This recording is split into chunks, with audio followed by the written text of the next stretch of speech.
feels predatory, right? Yeah, I mean, traditionally in gambling, you need to have some knowledge of the sport. How can you have knowledge of table basketball between two random teenagers in a warehouse somewhere in St. Petersburg? It's kind of taking all the fun and sporting element out of any of this. That ability to draw and keep gamblers in is a big reason why 1xBet features so many amateur sports, and why companies are farming as many games as possible. Not only for 1xBet anymore, but for thousands of illegal gambling sites. You'll see the same feeds that you see on 1xBet in many places. When crime makes money, what does crime do with money? All crime.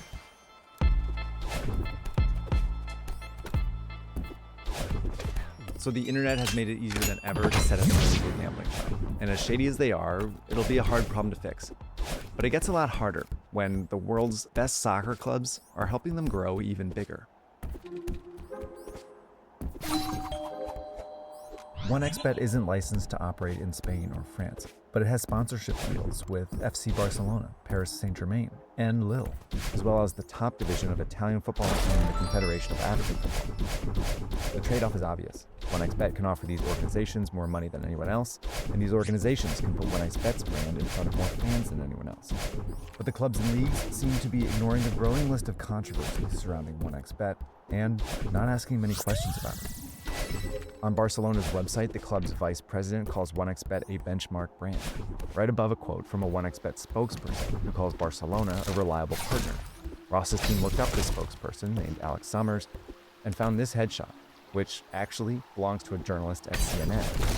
This is something FC Barcelona could have easily figured out. What I don't understand is that surely these football clubs must have some form of due diligence. So who are they speaking to that the public can't get hold of? It all seems to me to be very cloak and dagger. And it's happening all over the sport, more than ever.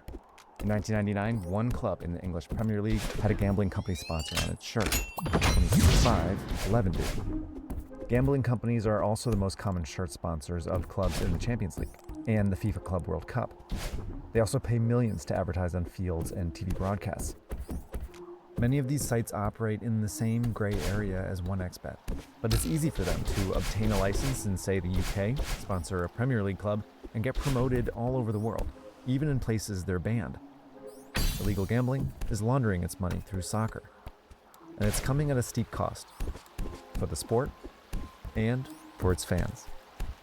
Crime has gone full circle on this to basically say, we're not just corrupting sports by offering everybody tons of cash here, we're also corrupting it by just bringing you stuff that you think is sports, but it's not sports. We made it all up. All right, thanks so much for watching. That's our 29th episode of Search Party. We're going to be back in a couple weeks with a geopolitics story. But first, I want to thank our partners on this. Bellingcat does amazing work. If you're not familiar with them, I recommend you check them out. They do really cool open source investigations all over the world. And then I want to thank Yasimer as well. If you're interested in the dark side of soccer, they do incredible investigations. So check out Yasimer. I read them all the time. And then finally, if you're interested in these kinds of internet investigations, I recommend you check out Tunnel Vision. That's my friend Christoph. He does this all the time. He's way better at it than I am. And he does some really interesting episodes. So go check out Tunnel Vision. All right, so we'll see you in a couple weeks. Thanks so much. I'm wearing this getup for over 5 years. You got a screw loose, new kid? Or have they just not drilled it into you that you should be avoiding me at all costs? I know I don't have to talk about it unless I want to. Trust me, I don't do anything if I don't want to.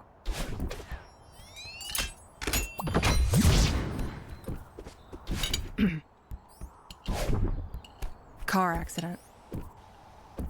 My older brother was driving drunk. Car flipped with me in it. Part of it caught fire. I was out for most of it, but I got lucky. Old bro needs 24-hour care at a center now. Most of his brain sort of flew out. No need to be sorry. It just happened. Bad shit happens every day, all the time.